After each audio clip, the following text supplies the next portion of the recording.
محمد تاج رسل اللہ قاطبة محمد صادق الاقوال والکلم محمد ذکرہ روح لانفسنا محمد شکرہ فرد علی الامم رب صل وسلم دائما ابدا علی حبیبک خیر الخلق کلہم۔ اللہ تبارک و تعالی جل جلالہ وعم نوالہ وتم برہانہ وعظم شانہ وجل ذکرہ وعز اسمہ کی حمد و ثنا اور حضور پر نور شافع یوم النشور دستگیر جہاں غم گسار زماں سید سربراں حامی بے قسم قائد المرسلین خاتم النبیین احمد مجتبی جناب محمد مصطفیٰ صلی اللہ علیہ وآلہ واصحابہ وبارک وسلم کے دربار گوہر بار میں ہدیہ درود السلام عرض کرنے کے بعد نہایت ہی معزز و محتشم سامعین حضرات، رب ذوالجلال کی فضل اور توفیق سے ماہ شعبان المعظم میں آج ہمارے خطبہ جمعۃ المبارک کا موضوع ہے شب براءت کی حقیقت۔ میری دعا ہے ہم سب کو رب ذوالجلال قرآن و سنت کا فہم عطا فرمائے اور قرآن و سنت کے ابلاغ و تبلیغ اور اس پر عمل کرنے کی توفیق عطا فرمائے۔ اگرچہ شب برات گزشتہ رات تھی، لیکن لیلۃ البراءت کے لحاظ سے ایک فرقہ کی طرف سے بہت سا پراپوگنڈا کیا جا رہا ہے۔ اس رات میں نوافل پڑھنے کو بدعت قرار دیا جا رہا ہے اور بعد والا دن جو آج کا دن ہے اس کے روزے کو بدعت قرار دیا جا رہا ہے، اور اس سے متعلق جو شرعی ثبوت ہے اس کا انکار کیا جا رہا ہے اور روایات کو موضوع اور گڑھی ہوئی قرار دیا جا رہا ہے۔ یہ ان کے جو مختلف ماہنامے ہیں ان میں بھی ایسے متعدد مضامین چھپے ہیں، اور میرے پاس ایک ہینڈ بل گمنام سا پہنچا ہے جس میں کہا گیا کہ یہ لوگوں نے اپنی طرف سے سب کچھ بنایا ہوا ہے، اور اس میں یہ بھی لکھا تھا کہ عربوں میں اس کا کوئی تصور نہیں ہے۔ یہ بر صغیر کے لوگوں نے اپنی طرف سے اس رات کو ایسا درجہ دے دیا ہے اور اس کی عظمتیں گھڑ گھڑ کے بیان کر دی۔ تو یہ دورہ ستم ہے۔ ایک طرف تو ہمیں ایسے لوگوں کا سامنا ہے کہ جو اس رات کے تقدس کو ویسے پامال کرتے ہیں، پٹاخے چلا کر، ڈیک بجا کر۔ ادھر سے اللہ کی رحمتوں کی برسات ہو رہی ہوتی ہے اور ادھر سے یہ لوگ اپنی خرمستیوں میں معذاللہ مصروف ہوتے ہیں، اور جو تقاضا ہے اس رات کا وہ تقاضا پورا نہیں کیا جاتا۔ اس رات کو میلے کی شکل دینے کی کوشش کی جاتی ہے۔ دوسری طرف سے اس رات جو نفل پڑھتے ہیں، دعائیں مانگتے ہیں، روتے ہیں، اپنے گناہوں کو یاد کر کے اللہ کے در رحمت پہ دستک دیتے ہیں، تو ان لوگوں کی اس ادا کو بھی قابل مذمت سمجھا جا رہا ہے، اور مسجدوں کو بند رکھنے کی تلقین کی جا رہی ہے کہ اس رات کو اپنے گھروں میں رہو۔ تو یہ دورہ فتنہ اس رات سے متعلق، ایک طرف اس رات کے تقدس کو پامال کرنے والے اور دوسری طرف اس رات کو دروازے بند کر کے لوگوں کو سنانے والے۔ ان دو فتنوں کے درمیان اہل سنت و جماعت کا موقف ہے کہ نہ تو یہ رات پٹاخے چلانے اور بھنگڑوں کی رات ہے، اور نہ ہی یہ رات دروازے بند کر کے سو جانے کی رات ہے۔ یہ رات بخشش، نجات، رحمت اور سعادت کی رات ہے۔ اس رات اللہ کو یاد کر کے اللہ سے اپنے گناہوں کی معافی مانگنی چاہیے اور بعد والے دن کا روزہ رکھنا چاہیے۔ اس سلسلہ میں چونکہ آج اس طبقے نے یہ سمجھ لیا ہے کہ ہم اپنے لٹریچر کی زور پر جو چاہیں لوگوں میں پھیلا دیں، اور یہی ہوتا ہے خالی و ذہن انسان جب بھی کچھ لکھا ہوا پڑھتا ہے تو وہ ہی نقش ہو جاتا ہے، اور جس وقت کوئی لکھنے والا خائن ہو حقائق کو مسخ کر کے پیش کرے تو عام قاری اس بات کو قبول کرنے پر مجبور ہو جاتا۔ تو یہ مختصر سی آج جو جمعہ کی گفتگو ہے وہ اس سلسلہ میں ہے کہ شریعت مطہرہ میں سید عالم نور مجسم شفیع معظم صلی اللہ علیہ وسلم نے جو اس رات کی عظمت بیان کی اور امت میں اس رات کو جو حیثیت حاصل رہی، اس کے لحاظ سے ہم اس رات کی حقیقت بیان کرنا چاہتے ہیں۔ اس رات کے متعدد نام امت میں مشہور ہیں، ان میں یہ روح المعانی شیخ محمود آلوسی بغدادی کی تفسیر ہے جس کی جلد نمبر 14 ہے۔ اس میں انہوں نے اس رات پر بحث کرتے ہوئے اس کے نام بتائے۔ کہتے ہیں یہ لیلۃ النصف من شعبان، یہ شعبان کی 15ویں رات ہے۔ وتسمى لیلۃ الرحمہ، اس کو لیلہ رحمت کہا جاتا ہے۔ اب یہ واضح ہے کہ رحمت کی رات جس میں عام راتوں کے مقابلے میں رحمتوں کا زیادہ نزول ہوتا ہے۔ واللیلۃ المبارکہ، اس کو لیلہ مبارکہ بھی کہا جاتا ہے، برکتوں والی رات، جس رات کو برکتیں دی گئی۔ ولیلۃ الصک، اور لیلۃ الصک بھی کہا جاتا ہے۔ صک کہتے ہیں وہ وثیقہ کہ جب حاکم کسی جگہ سے خراج وصول کر لے تو ان کو کلیئرنس کا جو لیٹر جاری کرتا ہے اس کو عربی زبان میں صک کہا جاتا ہے۔ جو محرب ہے چیک کا جو انگلش کا لفظ ہے، تو صک کا لفظ جو وہ اپنی انداز میں عربوں میں جو رائج تھا، وہ وثیقہ جو حاکم کسی کو اس بات کے طور پر دیتا ہے کہ اس نے اپنا حق ادا کر دیا ہے۔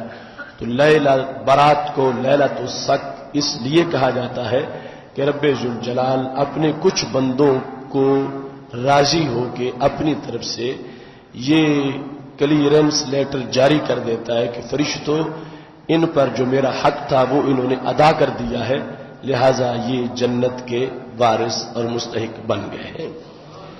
ایسے ہی اس رات کا نام لیلۃ البراءت ہے۔ عمومی طور پر اس کے تلفظ میں بھی کچھ لوگ غلطی کرتے ہیں، اسے شب بارات کہہ دیتے ہیں۔ تو بارات اردو کا لفظ ہے اور براءت عربی کا لفظ ہے۔ براءت کا معنی ہوتا ہے چھٹکارا، رہائی، تو یہ ہے لیلۃ البراءت، چھٹکارے والی رات، رہائی والی رات، نجات والی رات۔ اس رات کو رب ذوالجلال جیسے ابھی حدیث میں بیان ہوگا کروڑوں لوگوں کو جہنم سے بری کرتا ہے، تو اس بنیاد پر اس کو لیلۃ البرات کہا جاتا ہے۔ 5واں نام اس کا لیلۃ النصف من شعبان، شعبان کی آدھے مہینے کی رات یعنی 15ویں رات۔ امام غزالی رحمۃ اللہ علیہ نے مکاشفۃ القلوب کے اندر اس کے اور 2 ناموں کا بھی ذکر کیا ہے۔ آپ مکاشفۃ القلوب کے باب ثانی بعد المئہ یعنی 102 نمبر باب جو ہے اس میں اس رات کے بارے میں اللہ تعالی کی جو رحمتیں ہیں اس کا ذکر کرتے ہوئے یہ پورا فی فضل شعبان المبارک، شعبان مبارک کی جو فضیلت ہے اس کو ذکر کرتے ہوئے اس رات کے بارے میں کہا وَتُسَمَّى لیلۃ القسمہ، اس کو لیلہ قسمت بھی کہا جاتا ہے۔ تقسیم امور کی رات، تقسیم امور کی رات کہ اس میں مختلف امور اللہ فرشتوں کے سپرد کرتا ہے۔ اور اس کے علاوہ لیلۃ التقدیر، اس کو تقدیر کی رات بھی کہا جاتا ہے۔ اس کی وجہ بیان کرتے ہوئے امام غزالی رحمۃ اللہ علیہ نے عطا بن یسار سے یہ روایت کیا اذا كانت لیلۃ النصف من شعبان نسخ لملک الموت كل من يموت من شعبان الى شعبان، کہ ملک الموت کو اس شعبان سے لے کر اگلے شعبان تک جتنے لوگوں نے فوت ہونا ہے اللہ ان کا ریکارڈ عطا فرما دیتا ہے. اس بنیاد پر یہ لیلہ تقدیر بھی ہے اور لیلہ قسمت بھی ہے. وَإِنَّ الْعَبْدَ لَيَغْرِسُ الْغَرْسَ وَيَنْكِحُ الْأَزْوَاجَ وَيَبْنِي الْبُنْيَانَ وَأَنَّ اسْمَهُ قَدْ نُسِخَ فِي الْمَوْتَى. کہتے عجیب اتفاق ہے کہ ایک بندہ کھیتی کاشت کر رہا ہے، حالانکہ اس کے پکنے سے پہلے وہ فوت ہو جائے گا، کہ اس کا نام اس رات کو مردوں کی لسٹ میں شامل کر دیا گیا. اور وہ شادی کرتا ہے حالانکہ بچے کی ولادت سے پہلے وہ فوت ہو چکا ہوگا. وَيَبْنِ الْبُنْيَانَ اور گھر بناتا ہے حالانکہ وہ اس میں رہ نہیں سکے گا اور اس سے پہلے ہی وہ فوت ہو جائے گا. اس انداز کو بیان کرتے ہوئے امام غزالی رحمۃ اللہ علیہ نے اس کے ناموں کی وضاحت کی. کتب حدیث میں اس کے مستقل ابواب ذکر ہیں. جامع ترمذی میں امام ترمذی رحمۃ اللہ علیہ نے اس کا مکمل باب ذکر کیا، اور سنن ابن ماجہ جو سیاستہ میں جامع ترمذی کے بعد ہے اس میں بھی اس کا مستقل باب ذکر ہے. یعنی آج لوگ تصور دے رہے ہیں کہ یہ برصغیر کے لوگوں نے اپنی طرف سے گھڑ لی ہے اور عربوں میں یا شریعت میں اس کا کوئی تصور نہیں ہے، جبکہ یہ سنن ابن ماجہ کے اندر سید عالم نور مجسم شفیع معظم صلی اللہ علیہ وسلم کے ایک نہیں متعدد فرامین اس رات کے بارے میں موجود ہیں. حدیث نمبر 1388 بھی اس سے متعلق ہے، 1399 بھی اس سے متعلق ہے، 1390 بھی شب برات کے بارے میں ہے، اور 1391 بھی اسی کے بارے میں ہے. اور یہ پورا چیپٹر ہے باب ما جاء فی لیلۃ النصف من شعبان، کہ شب برات جو 15ویں رات ہے اس کا شریعت میں وجود کیا ہے اور اس کی شریعت میں حقیقت کیا ہے. ابن ماجہ میں بھی یہ باب ہے اور جامع ترمذی میں بھی، یعنی صحاح ستہ میں سے 2 کتابوں کے اندر اس باب کا تذکرہ ان الفاظ میں موجود ہے. یہاں پر جو سید عالم نور مجسم شفیع معظم صلی اللہ علیہ وسلم سے حضرت سیدنا علی رضی اللہ تعالیٰ عنہ بھی روایت کرتے ہیں، اور اس میں بالخصوص سیدہ عائشہ صدیقہ رضی اللہ تعالیٰ عنہ بھی روایت کرتی ہیں. اس رات کے راویوں میں حضرت سیدنا صدیق اکبر رضی اللہ تعالیٰ عنہ بھی ہے، حضرت معاذ بن جبل رضی اللہ تعالیٰ عنہ. متعدد صحابہ نے رسول اللہ صلی اللہ علیہ وسلم سے یہ جو شب برات ہے اس سے متعلق احادیث کو روایت کیا، اور آگے متعدد سندوں سے وہ باتیں ہم تک پہنچی ہیں، اور اصحاب ستہ نے اور ان کے علاوہ محدثین نے اس کو ذکر کیا ہے. سید عائشہ صدیقہ رضی اللہ تعالیٰ عنہا کہتی ہیں فقدت النبی ذات لیلۃ، ایک رات میں نے رسول اللہ صلی اللہ علیہ وسلم کو اپنے گھر میں غیر موجود پایا. دوسرے مقام پر تفصیل موجود ہے کہ وہ چونکہ رسول اللہ صلی اللہ علیہ وسلم نے اپنی ازواج کے دن تقسیم کیے ہوئے تھے، تو حضرت عائشہ صدیقہ رضی اللہ تعالی عنہا کے گھر اس رات رسول اللہ صلی اللہ علیہ وسلم موجود تھے، لیکن جب یہ اٹھیں تو دیکھا کہ رسول اللہ صلی اللہ علیہ وسلم موجود نہیں ہیں. تو کہتی ہیں میں باہر نکلی، فخرجت اطلبہ، میں آپ کو ڈھونڈتے ہوئے باہر گئی، فاذا ہوا بالبقیع، تو میں نے دیکھا کہ نبی اکرم صلی اللہ علیہ وسلم جنت البقیع میں موجود، بقیع کے قبرستان میں موجود ہیں.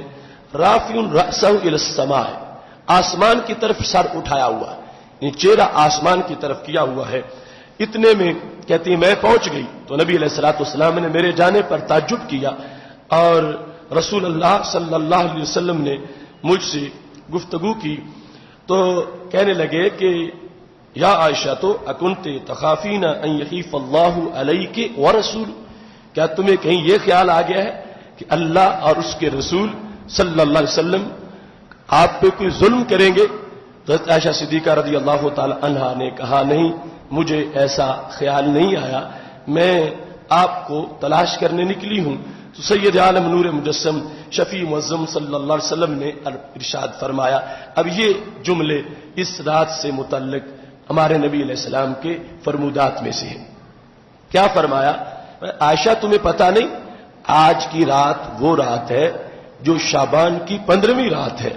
ان اللہ تعالی ینزل لیلۃ النصف من شعبان الی السماء الدنیا، جب یہ رات آتی ہے تو رب ذوالجلال آسمان دنیا پہ اتر آتا ہے.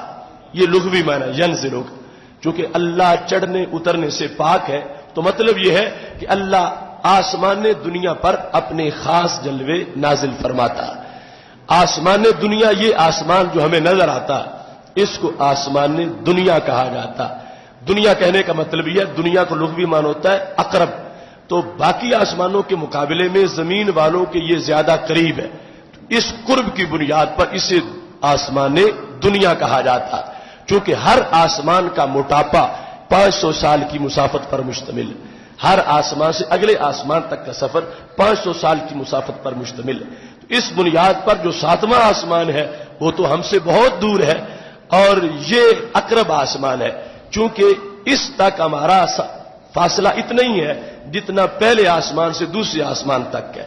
حدیث صحیح کے مطابق زمین سے لے کر اس آسمان تک 500 سال کا سفر ہے، تو پھر جو بقیہ آسمان ہے ان کے مقابلے میں یہ آسمان ہمارا قریبی آسمان ہے. تو اس واسطے اس کو آسمان دنیا کہا جاتا ہے.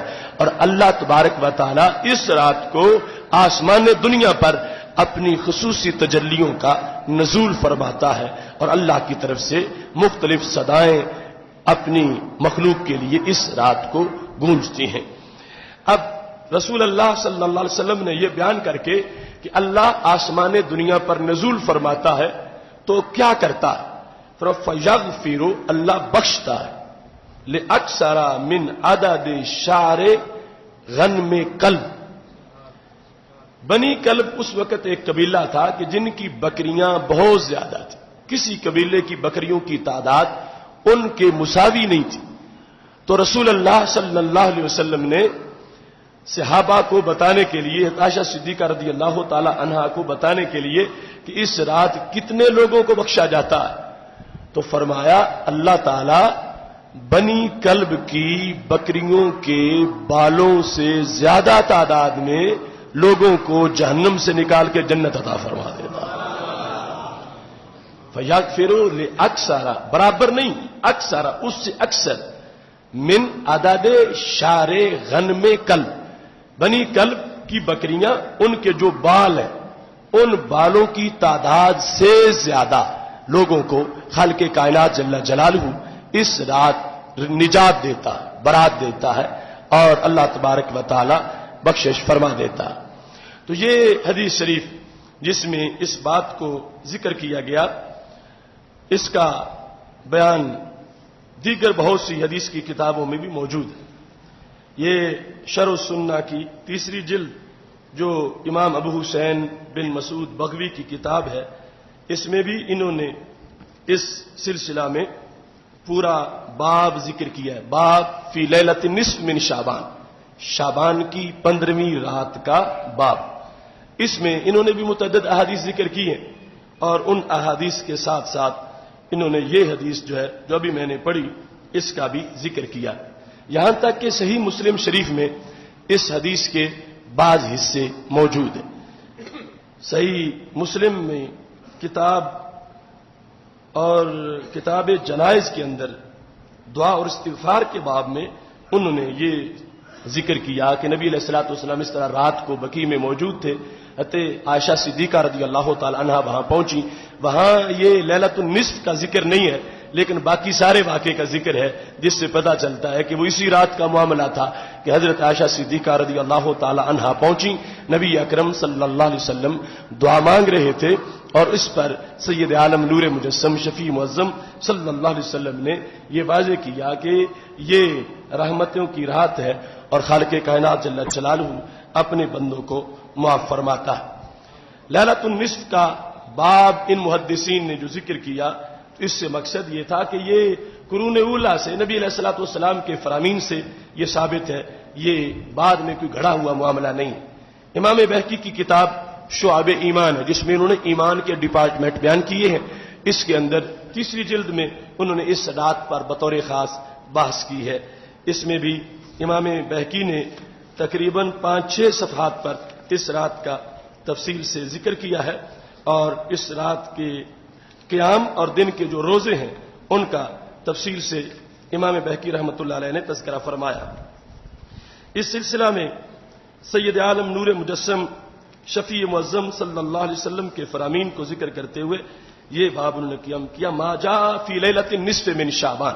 شعبان کی جو 15ویں رات ہے اس کے بارے میں حدیث میں کیا کیا آیا ہے، تو انہوں نے اس سلسلہ میں جو ذکر کیا، حدیث نمبر 3822 بھی اسی بارے میں، 3823، 3824، 3825، 3826 اور 3827، 3828، 3829، 3830 اور 3831 اور 3832، 3833 اور 3834، 3835 اور 3836 اس میں بطور خاص ذکر کی، اور متعدد اسناد کا ذکر کرتے ہوئے آخر 3837 سے لے کر باب کے اختتام تک یعنی 3842 تک مسلسل انہوں نے سند کے ساتھ اس رات کے بارے میں جو نبی علیہ السلام کے فرمودات ہیں اس کا تذکرہ فرمایا۔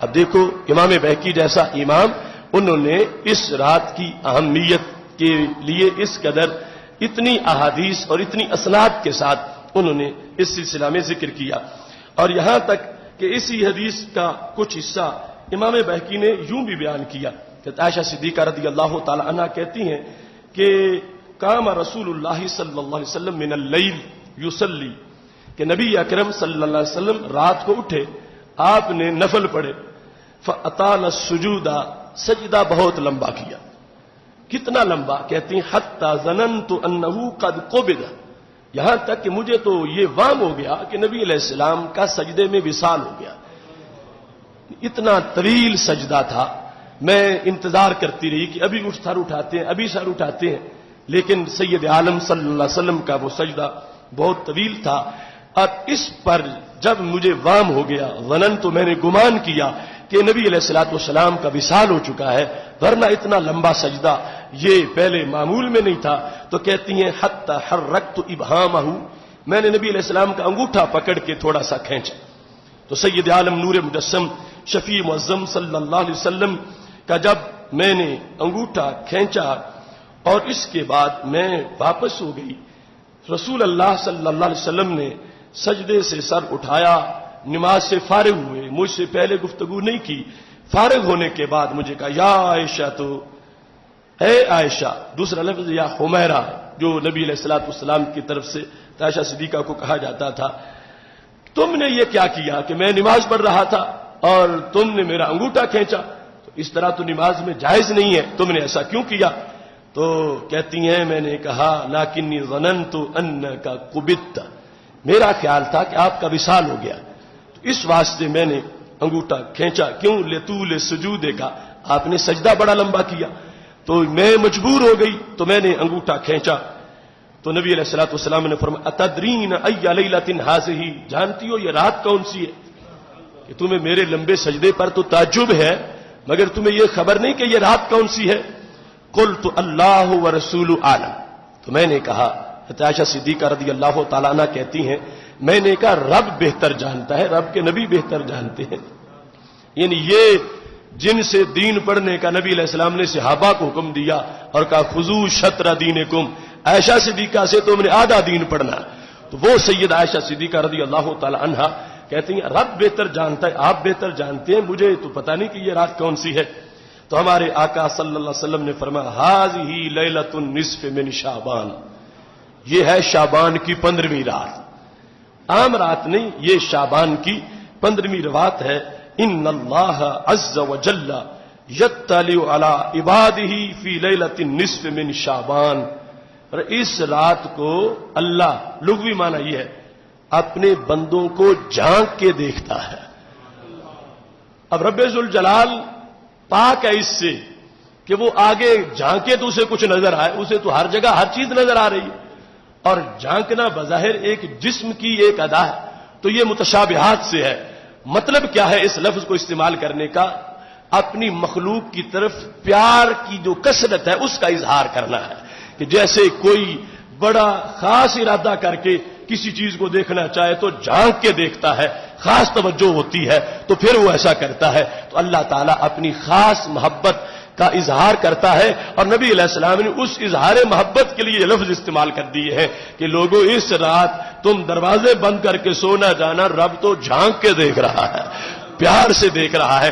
خالق کائنات جل جلالہ بڑے پیار سے دیکھتا ہے اور دیکھ کے پھر کیا فرماتا ہے.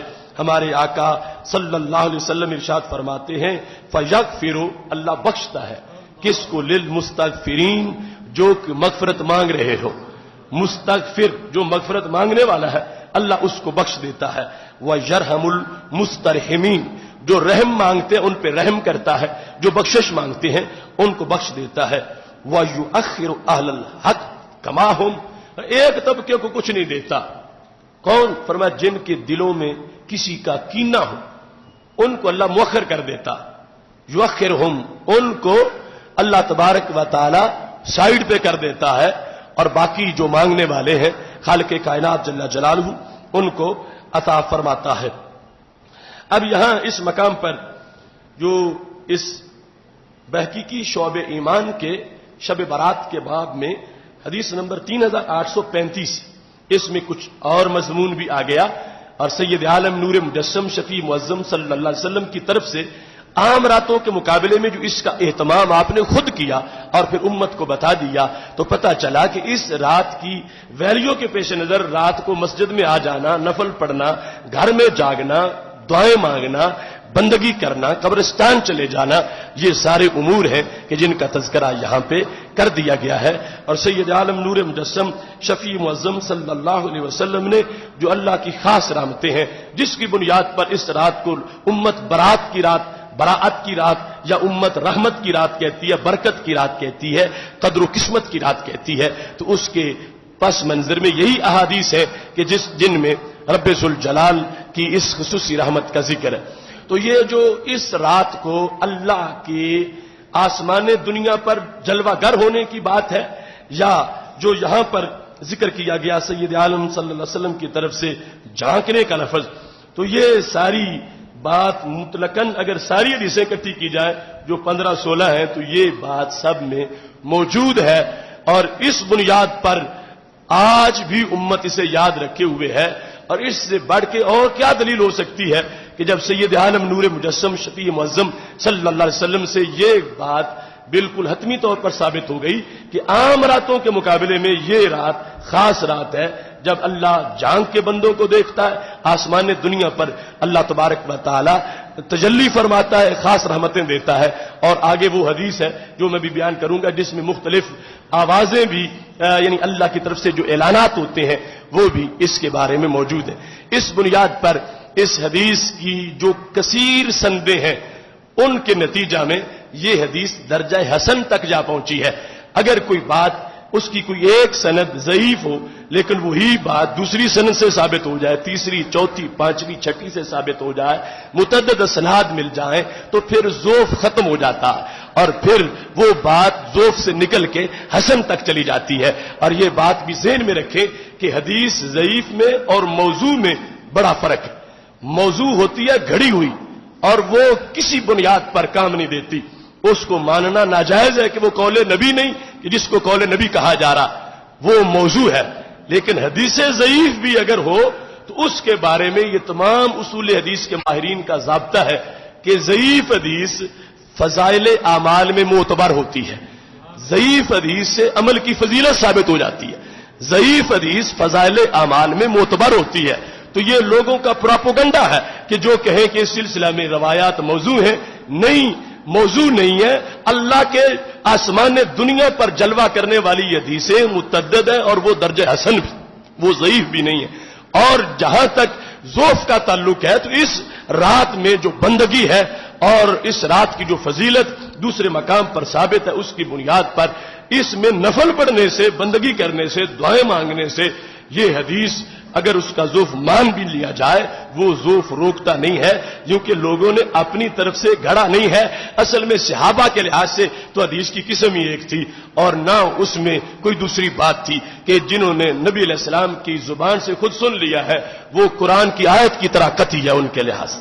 ہم تک پہنچنے میں درمیان میں واسطے میں راوی آ گئے، راویوں کی اوصاف ان کی چیزیں آ گئیں. تو اس پر ایک تو امت کا تعامل دلیل ہے، جس طرح میں نے تمہارے سامنے کتاب الروح سے ابن قیم کی طرف سے یہ حوالہ پیش کیا تھا کہ جب وہ حدیث تلقین ہے بعد التدفین مردے کے ساتھ تلقین کی جو نبی علیہ السلام نے حدیث بیان کی، اس میں ابن قیم نے لکھا اس حدیث کی سند میں اگر کسی کو کوئی ضعف نظر آئے پھر بھی اسے چھوڑا نہیں جائے گا، کیوں؟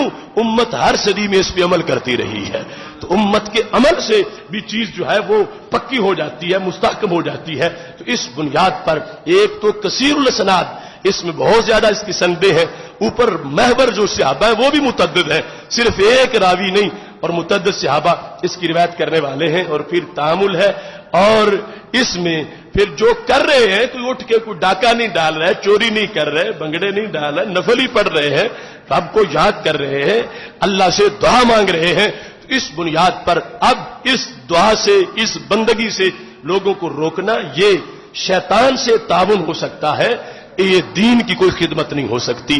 یعنی وہ حالات کی جس میں لوگ جو ہے وہ چکلوں کی طرف گئے، لوگ کلبوں کی طرف گئے، لوگ مختلف قسم کے ایسے خرافات کی طرف بڑھ گئے، اب جن لوگوں کو اللہ کے گھروں میں بلا لیا گیا اور انہوں نے نفل پڑھنے شروع کر دیے، ان پر بھی بدعت کے تیر مارنا اور انہیں گھروں کو واپس لوٹانا یہ اسلام کی کوئی خدمت نہیں ہے۔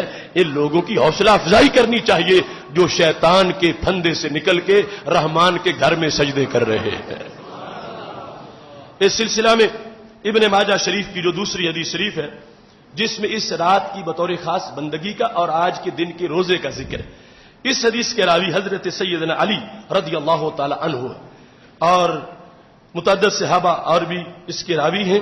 رسول اللہ صلی اللہ علیہ وسلم ارشاد فرماتے ہیں، یہ ابن ماجہ میں حدیث نمبر 1388 ہے، رسول اللہ صلی اللہ علیہ وسلم نے ارشاد فرمایا اذا کانت لیلۃ النصف من شعبان، جب شعبان کی 15ویں رات آ جائے تو کیا کرو؟ قوموا لیلہا، تو اس رات کا قیام کرو، شعبان کی 15ویں رات کا قیام کرو، وصوموا نہارہا، اور اس کے بعد جو دن ہے اس کا روزہ رکھو۔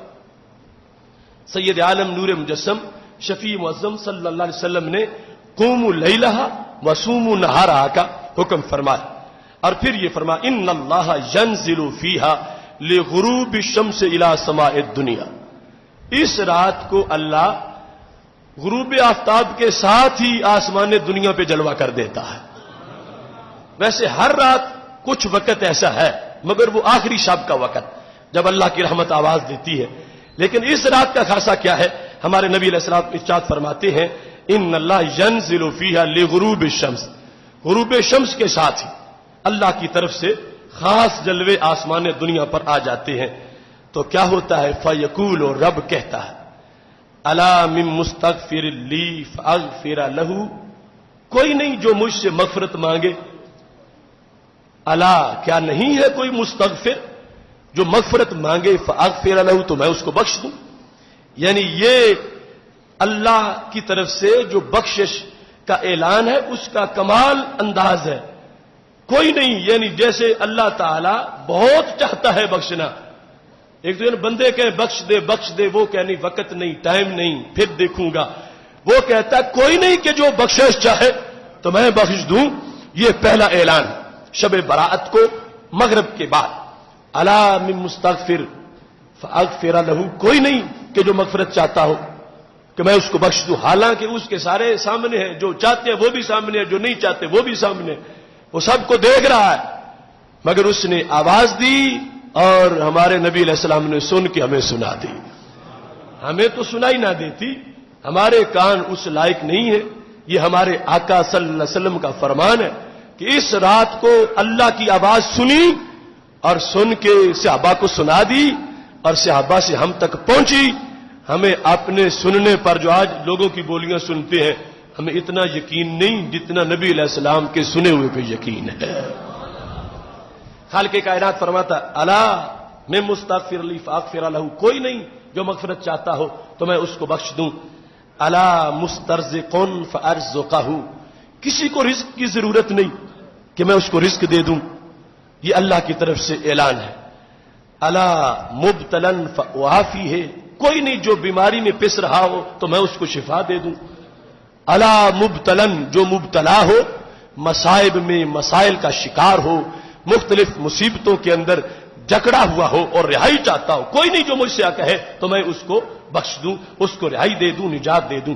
اب دیکھو یعنی اللہ کی طرف سے جو یہ آواز ہے، ہم تو مائل بکرم ہیں، کوئی سائل ہی نہیں، راہ دکھلائیں کسے کوئی راہرو منزل ہی نہیں۔ وہ تو غروب آفتاب سے ہی طلوع فجر تک مسلسل اس کی طرف سے آواز ہے۔ اب آگے لوگ کہ ہمیں ضرورت نہیں، یہ لفظ نہ بولے، دروازہ بند کر کے سو جائے تو مطلب یہی نکلے گا۔ ادھر کہہ کہ رزق کی تلاش ہے جسے، مجھے کہو میں رزق دینے کو تیار ہوں، اور مانگنے والا کہ نہیں آج کی رات مانگنا ہے ہی بدعت، میں نہیں مانگتا۔ وہ کہتا ہے کوئی مغفرت چاہے میں مغفرت دینے کو تیار ہوں۔ اب رب ذوالجلال کا تو ویسے بھی فرمان ہے، وہ فرماتا اذا سألک عبادی عنی فانی قریب، میرے محبوب جب تجھ سے میرے بندے میرے بارے میں پوچھے تو کہو میں دور نہیں، میں تو قریب ہوں۔ اجیب دعوت الداعی اذا دعان، جب بھی کوئی مجھ سے دعا کرے میں سنتا ہوں، قبول کر لیتا ہوں۔ اذا دعان۔ اور دوسرے مقام پر فرمایا وقال ربکم ادعونی استجب لکم، تمہارے رب نے کہا ہے، یہ قرآن کی آیت ہے، تمہارا رب کہتا ہے تم مانگو میں تمہیں عطا کروں گا۔ تو اس کا تو ویسے بھی دروازہ کھلا، اور یہ رات پھر خاص رات ہے۔ اب ان لوگوں کے پاس دلیل شریعت سے کیا ہے جو اس رات کی عبادات اور دعاؤں سے روک رہے ہیں کہ رب کا تو ویسے بھی دروازہ کھلا ہے، یہ رات نہ ہوتی اور لوگ اگر اکٹھے ہو جاتے دعائیں مانگنے کے لیے، رب سے بھیک مانگنے کے لیے، تو کون کہتا کہ آج نہ مانگو، آج ناگا ہے؟ نہیں، رب کا تو ہمیشہ دروازہ کھلا ہے۔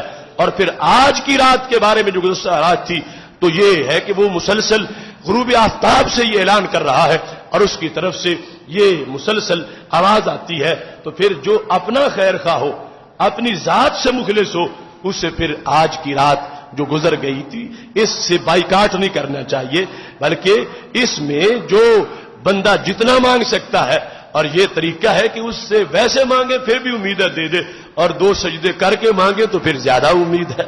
نفل پڑھ لے، تلاوت کر لے، درود و سلام پڑھ لے، اس کا ذکر کر لے، تو یہ ساری چیزیں تو اس کے در رحمت پہ دستک دینے کی تمہید ہے۔ اس بنیاد پر جو فرمان ہے ہمارے آقا صلی اللہ علیہ وسلم کا قوموا لیلہا وصوموا نہارہا، رات کو قیام کرو اور اس کے بعد کا جو دن ہے روزہ رکھو، یہ حکم بھی ہے اور اس کے بارے میں اوصاف بھی بیان کر دیے کہ اس رات کیا کیا ہوتا ہے۔ اس بنیاد پر اہل سنت و جماعت شروع سے ہی اس رات کا اہتمام کرتے ہیں۔ باقی یہ حدیث شریف جو سند کا اس کا ذوف ہے، اس کے باوجود اس مقام پر یہ دلیل اس لیے ہے کہ ہم اس حدیث سے کوئی لیلۃ البرات کا قیام فرض نہیں ثابت کرنا چاہتے، اور اگلے دن کا روزہ ہم واجب نہیں ثابت کرنا چاہتے۔ ہمارے نزدیک رات کا قیام بھی نفل ہے، دن کا روزہ بھی نفل ہے، نہ وہ قیام فرض ہے اور نہ ہی روزہ فرض ہے۔ تو جو عمل کی حیثیت ہے اس کے لیے جس سٹینڈرڈ کی دلیل چاہیے وہ دلیل موجود ہے۔ اگر ہم نے اس رات کا قیام فرض قرار دیا ہوتا تو پھر ہم سے اس سے علیحدہ سٹینڈرڈ کی کوئی دلیل مانگتا، اور اگر ہم نے یہ روزہ فرض قرار دیا ہوتا آج کا تو پھر ہم سے کوئی دلیل تقاضا کرتا کہ فرض کے لیے جو دلیل چاہیے وہ دلیل پیش کرو۔ ہم نے نفل سمجھا ہے اور نفل کی دلیل ہم پیش کر رہے ہیں، وہ رات کا قیام ہے اور وہ دن کا روزہ ہے۔ اور باقی اس حدیث کو اگر کوئی موضوع کہتا ہے تو وہ جھوٹ بولتا ہے، یہ موضوع ہرگز نہیں ہے، یہ گڑی ہوئی نہیں ہے، یہ اپنی حیثیت میں اتنی حیثیت رکھتی ہے کہ اس رات کے قیام کو بھی ثابت کر سکتی ہے اور دن کے صیام کو بھی ثابت کر سکتی ہے، اور پھر اس کے ساتھ امت کا تعامل ہے جس سے یہ بات چلتی چلتی آج تک ہم سب پہنچی ہے۔ ہر زمانے کے ائمہ، اب میں صرف چند کتابیں لایا ہوں، یہ مسلسل اس سلسلہ میں کتب میں ابواب موجود ہے۔ یہ امام منذری کی الترغیب و ترہیب ہے، انہوں نے بھی اس سلسلے میں پورا باب ذکر کیا ہے، اور تفاسیر تو بہت زیادہ ان کے اندر اس مضمون کو بیان کیا گیا۔ اور یہاں پر یہ جو اس سے علاوہ امور ہیں، مثال کے طور پر یہ کہ مختلف امور کے فیصلے ہوتے ہیں اور مختلف امور فرشتوں کے سپرد ہوتے ہیں، اس طرح کا جو مضمون بیان کیا پہلے امام غزالی سے، اس کو باقاعدہ سند سے شعب ایمان کے اندر ذکر کیا گیا ہے، اور اس میں بھی متعدد احادیث جو ہیں ان کے ساتھ ساتھ یہ چیز بھی بیان کی گئی کہ خالق کائنات جل جلالہ جن کو نہیں بخشتا ان کی مختلف قسمیں ہیں اور ساری حدیثیں اکٹھی کریں تو پھر وہ مضمون پورا ہوتا ہے. ایک جگہ پہ کہا سب کو بخش دیتا ہے، مشرک کو نہیں بخشتا. ایک جگہ پہ کہا سب کو بخشتا ہے، مشاہن کو نہیں بخشتا، یعنی جس کے دل میں کینہ ہے کینے والے کو نہیں بخشتا. ایک میں کہا گیا مگر زانی کو نہیں بخشتا، باقی سب کو بخش دیتا ہے. تو مطلب یہ واضح ہوا کہ رب ذوالجلال کی طرف سے اس رات کے مختلف انعامات ہیں جن میں خالق کائنات جل جلالہ اپنے بندوں کو نوازتا ہے اور بندوں کو اپنے طرف سے فضل عطا کرتا ہے. حضرت ابو بکر صدیق رضی اللہ تعالی عنہ سے جو مروی ہے وہ کہتے ہیں فَيَغْفِرُ لِكُلِّ مُؤْمِنٍ إِلَّا الْعَاقِ، سب کو بخش دیتا ہے مگر جو ماں باپ کا نافرمان ہو اس کو نہیں بخشتا. اس طرح کی متعدد فرامین اس سلسلہ میں موجود ہیں.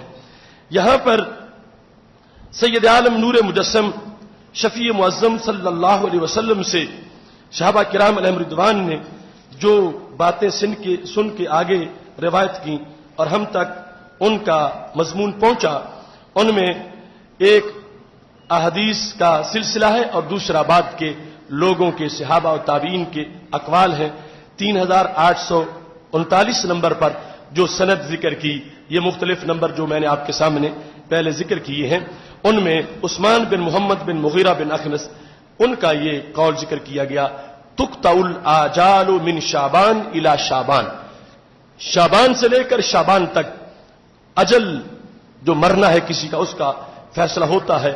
ان الرجل لینکح ویولد له وقد خرج اسمه فی الموتى، انسان کی شادی ہوتی ہے اس کا بچہ بھی پیدا ہوگا حالانکہ اس کا نام مردوں میں لکھ دیا گیا ہے.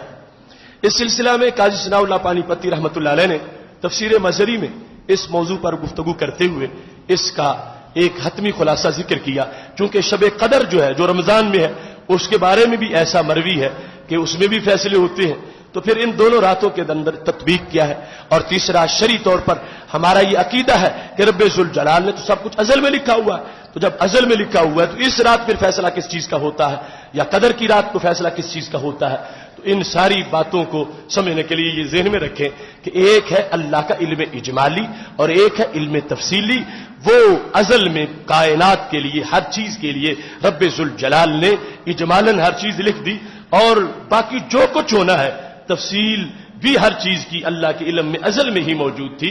لیکن آگے جو اس کی کتابت کروائی، اس کے مختلف جو دفتر تیار کروائے اور خالق کائنات جل جلالہ نے جن جن فرشتوں کی ڈیوٹیاں لگائیں اس کے لحاظ سے آگے مختلف اوقات جو ہے ان کی تفصیل کی گئی. کیونکہ اللہ نے کہا ہے قرآن مجید میں فالمدبرات امرا، کچھ فرشتے ایسے ہیں کہ جن کو اللہ نے تدبیر امور ان کے سپرد کیا ہوا ہے، حالانکہ لا یعود حفظہما، زمین و آسمان کا چلانا رب کو تھکاتا نہیں، وہ اکیلا سب کچھ کرتا، لیکن اس نے پھر بھی فرشتوں کو کچھ نظام سونپے ہوئے ہیں کہ فرشتوں کے ذمے ہے، تو نے بارش برسانی ہے، تو نے لوگوں کی روحیں قبض کرنی ہے. اس طرح کے یہ اللہ کے معاون نہیں ہے، وہ کسی کی مدد سے پاک ہے، اسے کسی کی کوئی حاجت نہیں ہے، لیکن اس نے فرشتوں کے ذمے شعبے لگائے ہوئے ہیں. اب اپنے علم اجمالی کے بعد علم تفصیلی میں جو لوگوں کے سال بھر کی باتیں ہیں، جو واقعات ہوں گے، حادثات ہوں گے، جو بارشیں اتریں گی، جو پیدا ہوں گے، جو فوت ہوں گے، یہ ایک تفصیل اس رات میں اس علم اجمالی سے جدا کی جاتی ہے.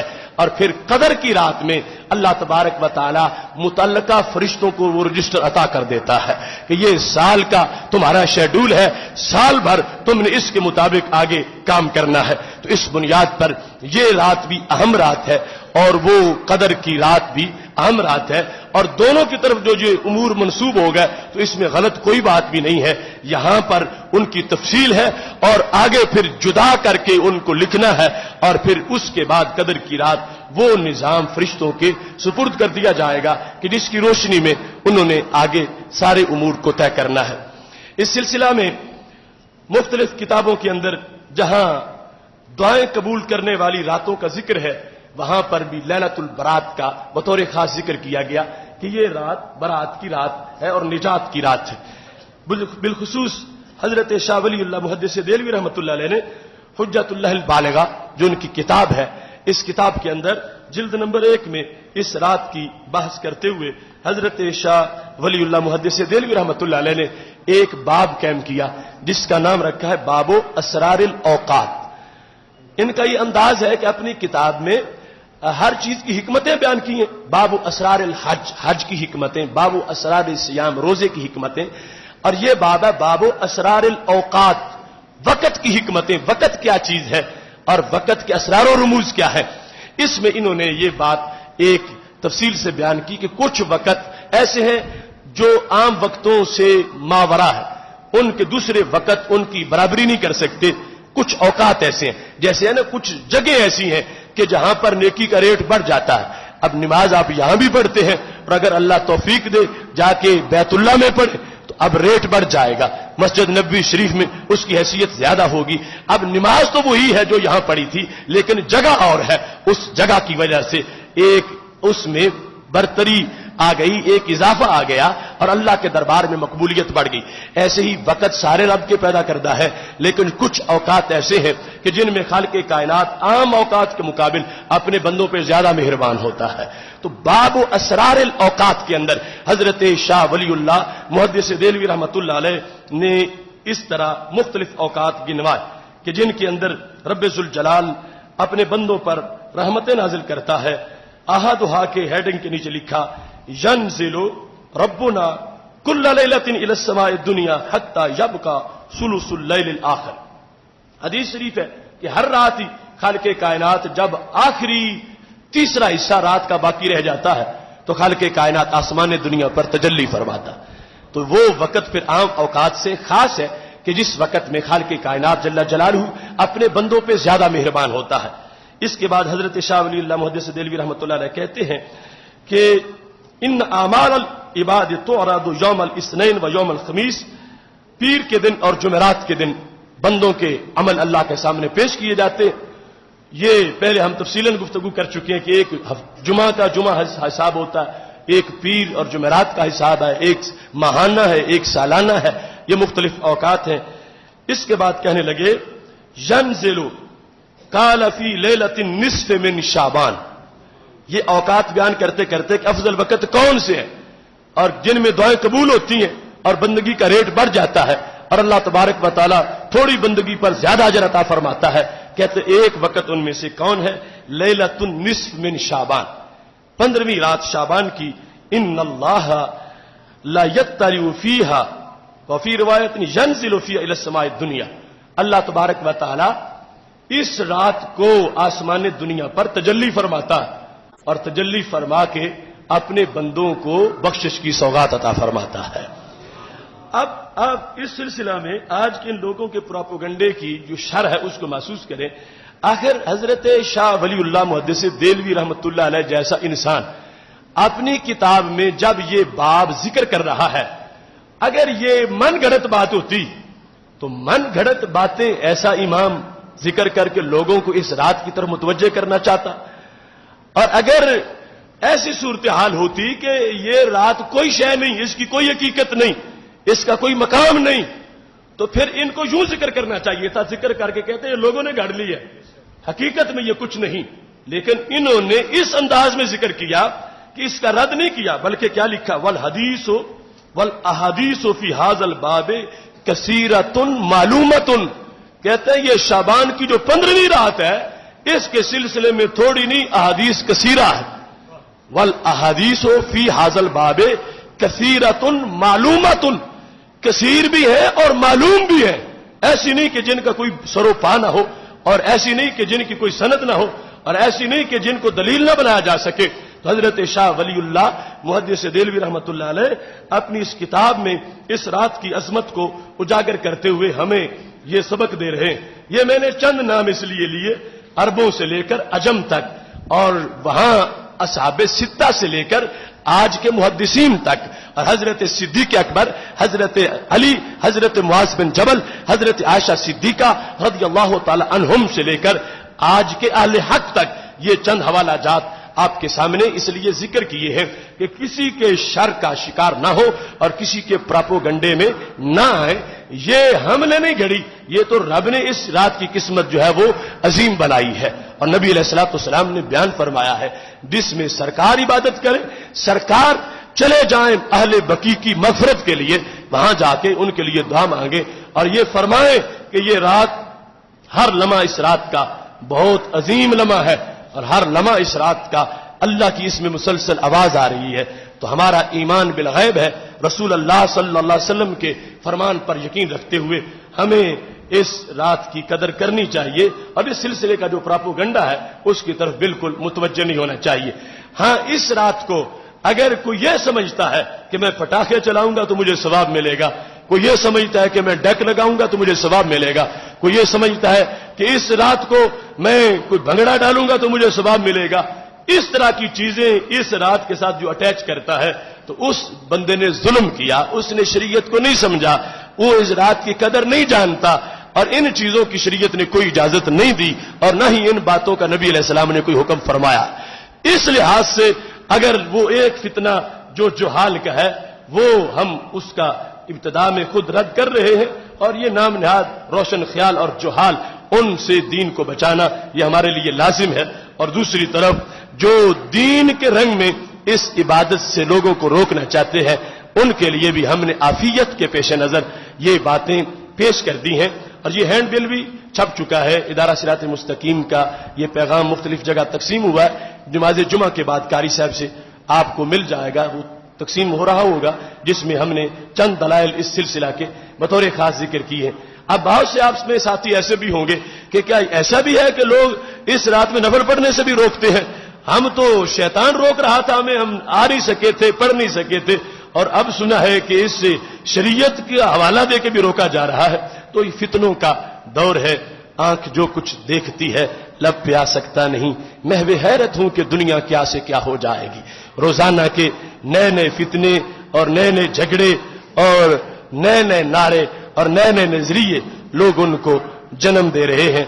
ہمارے لیے اس میں عافیت ہے کہ جو شروع سے اصحاب رسول صلی اللہ علیہ وسلم کا طریقہ، اہل بیت اطہار رضوان اللہ علیہم اجمعین کا طریقہ ہے، تابعین تبع تابعین کا جو طریقہ ہے، جو امت کا تسلسل ہے جس میں کوئی انقطاع نہیں ہے، جس میں کسی طرح کہیں سند ٹوٹتی نہیں ہے، اس صراط مستقیم کے ساتھ ہمیں وابستہ رہنا چاہیے. اور وہ مسلکن اور اعتقادن اس صراط مستقیم کو اہل سنت و جماعت کے ساتھ تعبیر کیا جاتا ہے کہ جہاں یہ جو تنفل ہے، کثرت تعبد ہے، اس کو بدعت نہیں کہا جاتا. اب جن لوگوں کی طرف سے یہ ہینڈ بل چھپتے ہیں وہ تنفل کی کثرت کو بدعت سمجھتے ہیں. ان کے نزدیک اگر کوئی بندہ رات میں 50 نفل پڑھ لے کسی رات میں، وہ کہتے ہیں اس نے بدعت کا ارتکاب کیا، اتنے نفلوں کی ضرورت کیا تھی. ان کے نزدیک کثرت تنفل بدعت ہے. وہ اس بنیاد پر حضرت امام اعظم ابو حنیفہ رحمۃ اللہ علیہ کے خلاف بھی بول جاتے ہیں، کہتے ہیں دیکھو ساری رات نفل پڑھتے رہتے تھے، ایک رات میں قرآن ختم کرتے تھے، رب نے کہاں حکم دیا ہے ایک رات میں قرآن ختم کرنے کا. اب دیکھو تنقید کے انداز، اور دیکھو یعنی جب سمجھ نہ آئے تو وہ جو ہاتھ نہ پہنچے تھو کوڑی والا معاملہ ہے. اپنی خواہشیں، اپنی آسائشیں، اپنے آرام اور اپنے نفس کی کوتاہی، اس پر پردہ ڈالنے کے لیے جو کرتے ہیں ان پہ بھی کیچڑ اچھالا جا رہا ہے، ان کو روکا جا رہا ہے. اب کثرت تعبد اور اس طرح کی بندگی، اب اس میں دیکھ لو صحابہ کرام علیہم رضوان کی حیات طیبہ میں وہ حضرت خبیب رضی اللہ تعالی عنہ کی شہادت کا وقت جب قریب آ گیا تھا، ان کو پکڑا گیا تھا، اور ان کا بخاری شریف میں ذکر ہے کہ اللہ تبارک و تعالی نے ایسا بندوبست کیا کہ جہاں بیٹھے تھے تازہ فروٹ ان کے لیے پہنچتا تھا جو کسی علاقے میں موجود نہیں ہوتا تھا. اب جس وقت انہیں شہید کرنے لگے تو انہوں نے کہا مجھے چھوڑو، میں 2 نفل پڑھ لوں. اب امام بخاری رحمۃ اللہ علیہ نے یہاں پورا باب کا ہیڈنگ یہ دیا ہے کہ وقت شہادت کی نماز، کہ کسی کی شہادت ہونے لگے تو وہ کہ میں نفل پڑھ لوں. اب یہ وقت شہادت کی نماز جو ہے نا، اس کے بارے میں کوئی آیت قرآن نہیں ہے کہ جس میں کہا گیا ہو کہ صلو قبل الشہادت، جب تیر چلنے لگے پہلے 2 نفل پڑھ لو، یا تمہیں کسی نے قید کیا ہو مارنے کے لیے باہر نکالے تو 2 نفل پڑھ لو. ہمارے نبی علیہ السلام کی کوئی حدیث کسی درجے کی بھی اس سلسلے میں نہیں ملتی. لیکن حضرت خبیب رضی اللہ تعالی عنہ نے جس وقت یہ نفل پڑھے تو امام بخاری نے ان کو بدعتیوں میں شمار نہیں کیا. امام بخاری نے ہیڈنگ بنا کے ان کی تعریف کی اور پھر آگے ان کا عمل لکھا کہ اللہ کا کیسا بندہ ہے، سمجھا دنیا سے جا رہا ہوں، چلو جاتا جاتا ہی 2 نفل پڑھتا چلا جاؤں. اب یہاں پر اس وقت انہوں نے نفل ادا کیے تو نفل ادا کر کے جس وقت سلام پھیرا تو ان سے بولے جو شہید کرنا چاہتے ہیں. کہنے لگے میں پڑھنا لمبے چاہتا تھا، لیکن آج میں نے سمجھا کہ لمبے نفل میرے لیے آر ہے. میں چاہتا تھا کہ قیام لمبا کرتا، میں سجدہ لمبا کرتا، میں رکوع لمبا کرتا، لیکن آج میں نے لمبے نہیں پڑھے. کیوں؟ فرمایا آج لمبے پڑھتا تو تم کہتے کہ ڈر کے موت سے نفل پڑھ رہا ہے، کہ چونکہ سلام پھیرے گا تو ہم تلوار چلا دیں گے، اور چاہتا چلو جو سانس لے لوں بچ جاؤں. میں اپنی ملت کو یہ تانا نہیں دلوانے دوں گا تم سے، میں اپنی ملت کو محفوظ رکھوں گا. میں نے جو نفلوں سے پیار تھا وہ میں نے پڑھ لیے. طبیعت چاہتی تھی کہ رب سے باتیں لمبی کر لوں، مگر تانا بھی ملت کو نہیں دلوانا چاہتا تھا، اس لیے میں نے 60 نفل پڑھ دیے ہیں. اب میں تیار ہوں، تم اپنی تلوار نکالو اور میرا سر تن سے جدا کر دو. اس طرح وہ شہید ہو گئے، جام شہادت نوش کر لیا. لیکن یہ جو کثرت تنفل ہے، اس سلسلے میں امت کو اصول تو دے گئے کہ نفلی عبادت ایسی نہیں کہ جس کے بارے میں تم آیت ڈھونڈ کے ہی کرو کہ چونکہ اس آیت میں لکھا ہے لہذا نفل پڑھ لیں، چونکہ اس حدیث میں لکھا ہے لہذا نفل پڑھ لیں. بتا گئے میں صوفہ کا پڑھا ہوا ہوں اور نبی علیہ السلام کے سامنے میں نے دین حاصل کیا ہے، اور میری حیات بالیقین کامیاب حیات ہے کہ جس پر شہادت کی مہر لگ رہی ہے. میں فکری اور نظری طور پر بھی تمہیں اس بات کی طرف متوجہ کر رہا ہوں کہ میں نے جو 2 نفل پڑھے ہیں تو کیا آگے سنت رائج کرتی ہے کہ اگر کسی کو موقع مل جائے تو وہ ضرور 2 نفل پڑھ لے. اب یہ نبی نہیں ہے اور نہ ہی خلفائے راشدین میں سے ہے، یہ ایک ولی ہے اور نبی علیہ الصلوۃ والسلام کے صحابی ہیں، مگر 2 نفل پڑھ کے نہ بدعتی بنے ہیں اور نہ آگے جو پڑھیں گے شہادت سے پہلے وہ بدعتی بنیں گے. انہوں نے یہ اپنی طرف سے واضح کر دیا کہ احکام کا گریڈ بھی دیکھو اور اس کے لحاظ سے پھر آگے سوچو. نفل تو اللہ نے رکھے اس لیے ہے کہ جو جتنی مرضی پڑھ لے، جتنے چاہے پڑھ لے، وقت جائز ہو، شرطیں پوری ہو، باوضو ہو، کپڑے پاک ہو، جگہ پاک ہو اور وقت نماز کا ہو، مکروہ ٹائم نہ ہو، وہ پڑھ لے. اب اس پر یہ تیر نکال کے آ جانا کہ تو نے 4 پڑھے ہیں لہذا تو بدعتی ہو گیا ہے، تو نے 8 پڑھ لی ہیں تو بھی بدعتی ہو گیا ہے، تو نے 10 پڑھ لی ہیں تو بھی بدعتی ہو گیا ہے.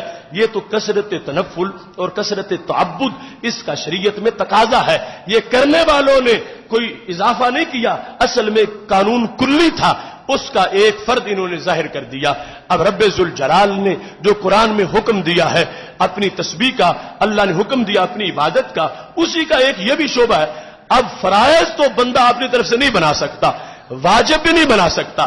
آج یہ لوگ تقریریں کرتے ہوئے لوگوں کو مثالیں دیتے ہیں ایسے امور سے روکنے کے لیے کہ دیکھو اب 4 فرض ہیں تو کوئی کہے کہ میں 6 پڑھوں گا تو اب وہ 2 اس کے قبول نہیں ہوں گے. اس نے ناجائز کیا، اس نے ظلم کیا، اس نے دین کو بدلنے کی کوشش کی. تو میں کہہ رہا ہوں فرض کو فرض سمجھو، نفل کو نفل سمجھو. اب ہم کسی کو اجازت نہیں دیں گے اور نہ ہی کوئی ایسا کر سکتا ہے جو کہ میں فجر میں 2 فرض نہیں پڑھوں گا میں 4 پڑھوں گا، میں 2 سنتیں نہیں پڑھوں گا میں 4 پڑھوں گا. چونکہ اللہ کو پسند وہ ہے جو نبی علیہ السلام نے دین عطا کیا ہے. اس سلسلہ میں فرض میں اب گنجائش نہیں کوئی اپنی طرف سے بڑھائے. حالانکہ عقل بظاہر کہتی ہے کہ رب کو سجدے پسند ہیں، اگر 4 سجدے جو زور میں 4 رکعتیں 8 پڑھ دی جائیں تو رب زیادہ خوش ہوگا. عقل کا یہ تقاضا تھا، مگر شریعت نے کہا اس نے خوبی 4 میں سمجھی ہے کہ فرض تم نے 4 ہی پڑھنے ہیں، جب فرض تم نے 2 ہی پڑھنے ہیں. اب جو بڑھائے گا وہ اللہ کے دین کا دشمن ہے. اس نے چونکہ اللہ کی حدود کو پھلانگنے کی کوشش کی ہے اور اللہ تبارک و تعالیٰ کا جو نظام ہے اس کو بدلنے کی کوشش کی ہے. لیکن کچھ معاملات ایسے ہیں جہاں رب ذوالجلال نے اپنی طرف سے اجازت دے رکھی ہے. تو اس بنیاد پر اگر آج کثرت تنفل کی وجہ سے ایک انسان اب تلاوت قرآن مجید کرتا ہے، اب ان لوگوں سے پوچھو دن میں کتنی کرنی چاہیے، ہمیں قرآن سے دکھاؤ، ہمیں سنت سے دکھاؤ. 1 رکوع پڑھنا چاہیے، 1 پاؤ پڑھنا چاہیے، آدھا پارا پڑھنا چاہیے یا پارا پڑھنا چاہیے. اس کا ہمیں کوئی شیڈول حدیث سے دکھا دو تو نہیں دکھا سکیں گے. اب ادھر نہیں تو اگر پڑھنے والے پر بدعت کا فتویٰ لگانا ہے کہ تو نے روزانہ سپارہ معین کر لیا، روزانہ تو سپارہ پڑھتا ہے، تو 1.5 سپارہ کیوں پڑھتا ہے، تو 2 کیوں پڑھتا ہے، تو 5 کیوں پڑھتا ہے، تو یہ نکلا نہ ادھر سے دکھا سکتے ہیں کہ پڑھنا کتنا چاہیے اور نہ پڑھنے والے کو پڑھنا دینا چاہتے ہیں. نتیجہ یہ نکلے گا کہ پڑھنے والے بدعت سے ڈر کے کہتے ہیں ہم پڑھتے ہی نہیں، کیونکہ ہم جو کام کریں گے دلیل تو ہمارے پاس موجود نہیں کہ ہمیں کتنا پڑھنا چاہیے. تو اب شریعت نے کہا کہ ایسے لوگوں کے ضابطے توڑ ڈالو، چونکہ یہ ایسے امور ہیں جہاں اللہ نے بندے کے سپرد کر دیا ہے.